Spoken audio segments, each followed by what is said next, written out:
Ideias feitas com o Alberto Gonçalves, hoje a propósito das declarações do deputado do Bloco de Esquerda, líder parlamentar Fabián Figueiredo, sobre a Palestina. Alberto, olá.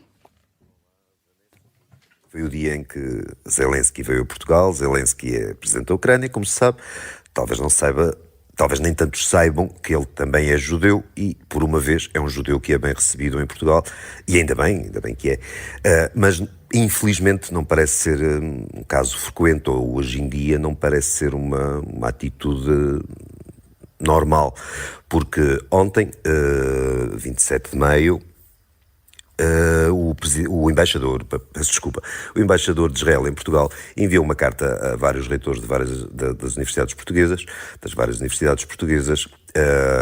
a comentar, a notar o facto de haver movimentos pró-Palestina nas universidades e a garantir que não é isso que estava a criticar nessa carta, portanto, a defender a liberdade de expressão, etc., mas a dizer que esses movimentos pró-Palestina que existem nas universidades têm intimidado estudantes judeus que frequentam essas mesmas universidades. Intimidado verbalmente, em alguns casos quase fisicamente, ou talvez mesmo fisicamente. A carta não é absolutamente clara, tenta ser educada e simpática, e cordial e diplomática, porque é do embaixador que se trata, portanto, mas percebe-se pela carta que tem havido estudantes portugueses, presumo-se, alguns estrangeiros, mas que são judeus, que frequentam universidades portuguesas, que têm recorrido à embaixada a queixar-se de intimidação e de serem acossados nos estabelecimentos de ensino que frequentam. Quem é que faz isto? Ora, pelos vistos, os tais movimentos pró-Palestina. Quem compõe estes tais movimentos pró-Palestina? Sinceramente não sei, não tenho estudos, não tenho dados estatísticos que permitam apurar exatamente quem são os componentes destes grupos em Portugal. Agora, internacionalmente, estes grupos são uma mescla curiosa de extremas direitas, de extremas esquerdas, de movimentos árabes. Isso ao nível internacional. Aqui em Portugal, eu presumo que, como a extrema-direita é menos vocal, talvez menos numerosa e talvez menos sincera que a extrema-esquerda, presumo que estes movimentos pró-Palestina sejam mais ligados à extrema-esquerda e, ao que parece, são pelos vistos ligados, pelo menos uma parte deles, a um partido em particular que o assume. Este deputado que tu referiste no início, o Fabián Figueiredo, deputado do Bloco de Esquerda, afirmou ontem, durante a campanha, que votar no Bloco de Esquerda é votar na Palestina. Desde logo é estranho que um deputado português, de um partido português, candidato a umas eleições, candidato não, mas que está em campanha, que o seu partido está em campanha para umas eleições europeias, que faça da Palestina uma questão fundamental, pelos vistos, a grande questão que deve mover os eleitores do Bloco, os potenciais eleitores do Bloco. Isso, desde logo, é um bocado estranho. Mas, de qualquer maneira, este deputado do Bloco de Esquerda, e que presumo que tenha que esteja a representar o partido quando fala, está a ser sincero, pelo menos, o que já não é mau, e está a dizer que o Bloco de Esquerda está do lado da Palestina, ou seja, está do lado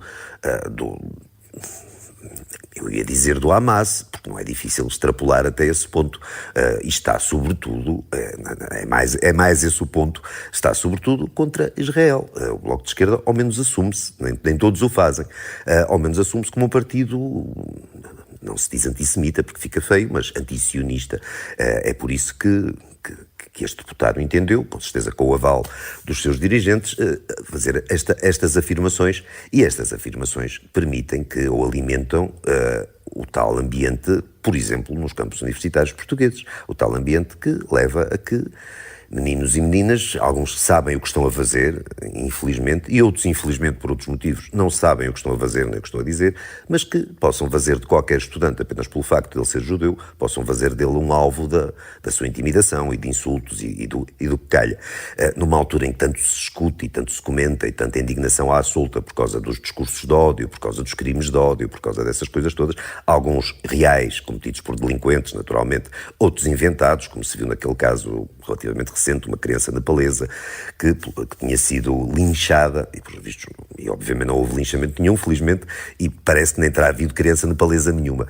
Mas numa altura em que é preciso até inventar crimes de ódio para podermos afirmar a nossa virtude e dizer que os crimes de ódio são muito negativos, é pena que haja crimes de ódio igualmente negativos que não parecem despertar a indignação de ninguém e que criticá-los também não parece expressar ou exibir virtude de ninguém.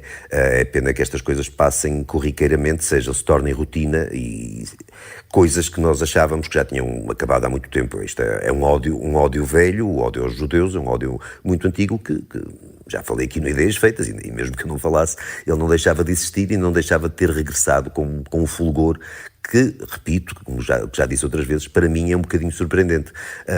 Mas, pelos vistos, está a regressar, pelos vistos há pessoas que têm medo de andar livremente apenas pelo facto de serem judeus, independentemente das políticas de Israel, independentemente da guerra entre Israel e o Hamas, independentemente dessas questões todas, há pessoas que não têm obviamente nada a ver com o assunto e que são atacadas, são insultadas, são criticadas por isso. É pena que isso tenha voltado a existir, que tenha voltado a existir praticamente no Ocidente todo e não só, e que em particular tenha voltado a existir em Portugal. E que um embaixador de um país, de uma nação estrangeira, seja obrigado a escrever uma carta destas, a pedir uma reunião com os reitores. Não faço ideia se os reitores das universidades responderam, não faço ideia se vão tomar providências. Acho que, lá está, esta coisa dos crimes de ódio deve valer para todos os crimes de ódio, para todo o ódio. O ódio não deve ser seletivo e como tem sido.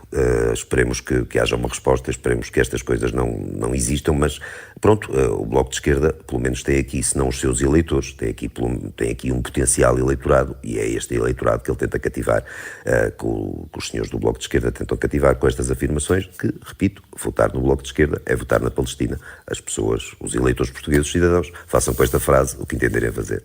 O Alberto Gonçalves a voltar ao Médio Oriente nesta crónica do Ideias Feitas, aqui a propósito do posicionamento de um dos partidos políticos em Portugal, o Bloco de Esquerda. Alberto, até amanhã. Até amanhã, Vanessa.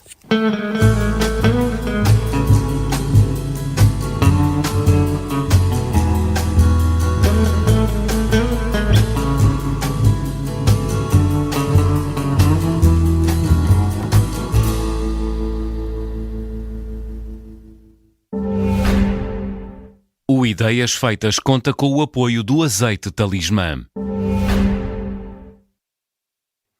E em dia de visita do presidente ucraniano a Portugal, vamos saber o que têm escrito os média ucranianos sobre esta visita de Volodymyr Zelensky, edição especial de Guerra Traduzida com a Diana Rosa e Vanessa.